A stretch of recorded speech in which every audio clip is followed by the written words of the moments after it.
2 and is the value of y equals to 0. That's the lowest this function will go on the interval. Let's try it in our calculator to visualize it, just to make sure that we have it down. X plus 2 to the 2/3.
All right. Particle motion. Maybe you've already figured it out based on your one video on cons, is that a regular function is modeling position all the time. I mean, if you're talking about the sine curve, that literally could be the motion of, let's say, you on a roller coaster. You're here, now you're here, now you're here. Well, with motion, that's position where you're at. You know, I can say where I'm at. I'm at 0, 2. I'm at 5, 1. So those are just positions. But as that particle moves, calculus really was developed to talk about what's happening to that particle. Is that particle speeding up or is that particle slowing down? Is that particle going to the right or is that particle going to the left? Is the acceleration increasing? Is the acceleration decreasing? That's what calculus really was designed for, was for physics, doing about motion. Well, we've already been doing a lot of instantaneous velocities and average velocities. Matter of fact, your last lesson was doing it as well. We didn't call it velocity.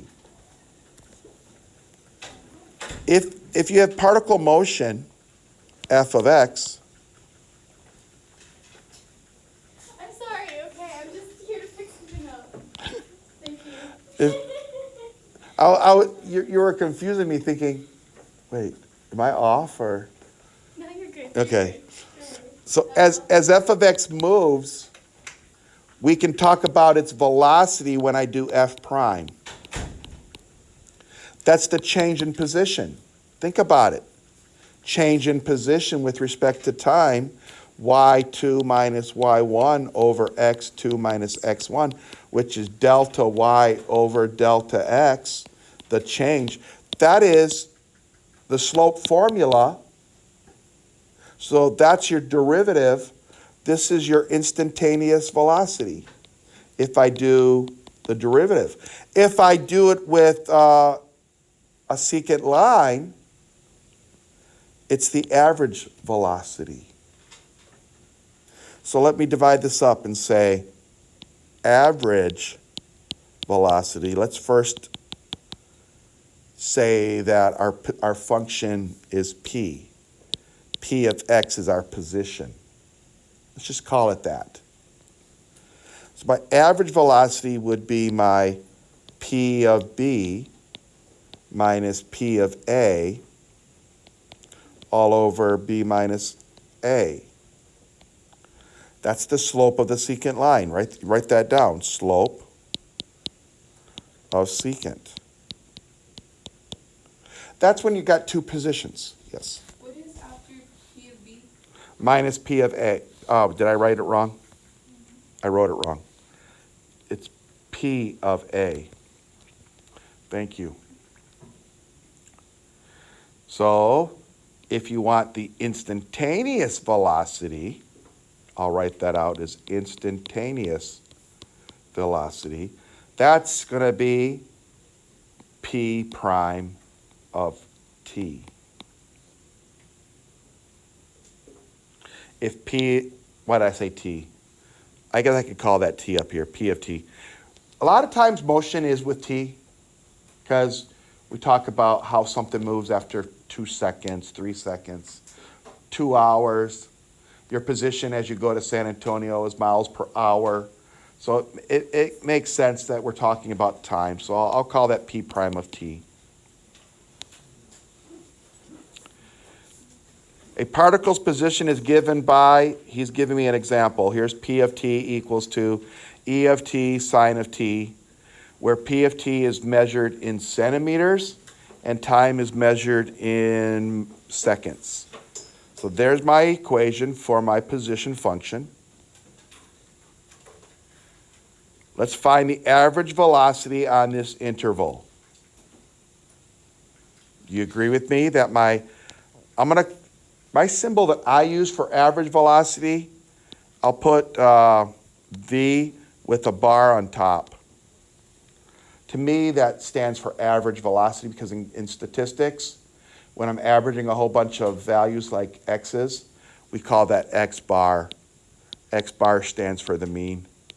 So I call V bar to be the average velocity.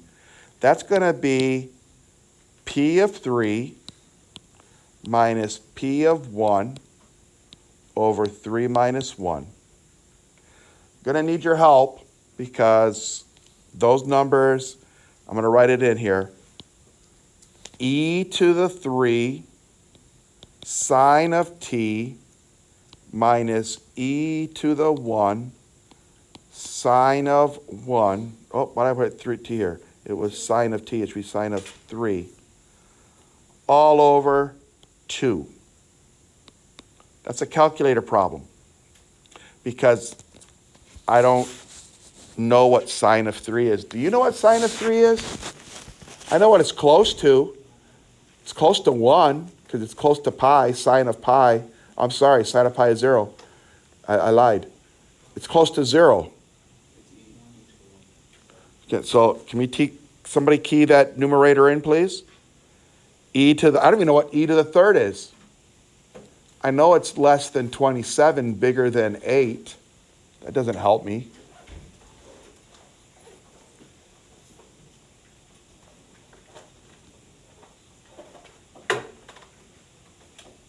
Do I just wait for you? About 1.69. The whole numerator? Can I have 3 decimals? Oh, give me 4 since we're dividing by 2. 1.6907. Divide that by 2. Go ahead. Oh, I divided by 2. You already did divide by 2. Oh, okay. So I'll take that answer. I'll take 1.69. I'll just cross off the 7. I can say 0. Can I have a second opinion? Make sure that's right. Thank you, Samantha. I got 0.547. Yeah. On the top. Oh yeah, but did you divide it by 2? Yeah, and when you divide by 2, I got 0.27. Yeah, I got that too. Yeah. Oh, that's okay. I told you, sir. Are you in radian mode? Yeah. Oh. Well, I have 2 people with something different, so no offense, Samantha. I'll go with the crowd. Can you redo yours to see what happened, maybe? Can I have that answer that at least 2 people got? 0.47. 0.47, 0.547, sorry. 0.547. What would my units be? Centimeters per second. Centimeters per second. Would it make sense that velocity would be centimeters? That's divided by 2. Oh, okay. So that done then? Now it is 0.274. centimeters per second? Yes. Okay. That makes sense for a velocity. Even if it was instantaneous, even if it was average, now he wants the instantaneous. So, since we already used our calculator, I will set this up by hand, but I was watching Omar and Mir the other day, and they were doing it right from a calculator, including the derivative. They were cheating. So we'll cheat today too, because if you're on the AP exam, I think you need to know how to cheat with that calculator. Because when you're doing a free response, they don't need to see all your work. If this was a free response problem on the calculator, and I want P prime of T, I don't really need to show how to do the derivative. I could literally write out the answer. Now in this case, he wants it at T is 1.5. So let me change that to not T, but let me change it to, I'm gonna do it as P prime of 1.5 in a minute. But I'm just gonna do it with my calculator to show you. But first I will do P prime of T by hand, just because we all need to practice. It's the first e to the t times the derivative of sine, cosine of t, plus the sine times e to the what? E to the t. Then without a calculator, p of 1.5 would be e to the 1.5 cosine of 1.5 plus sine of 1.5 times e to the 1.5. So with your calculator, you could get an estimation. And I wouldn't mind if someone keyed that in and just held that answer, because I want to see if my calculator can get it right. Do you all think you know how to have your calculator do the derivative and give me the answer at the same time?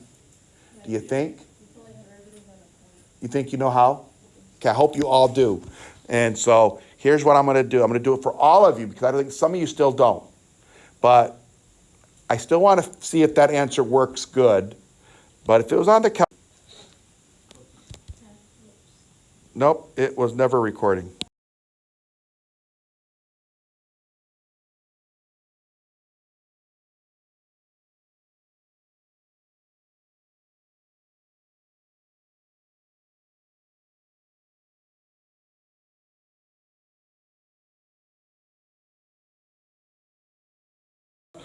Yeah, I know.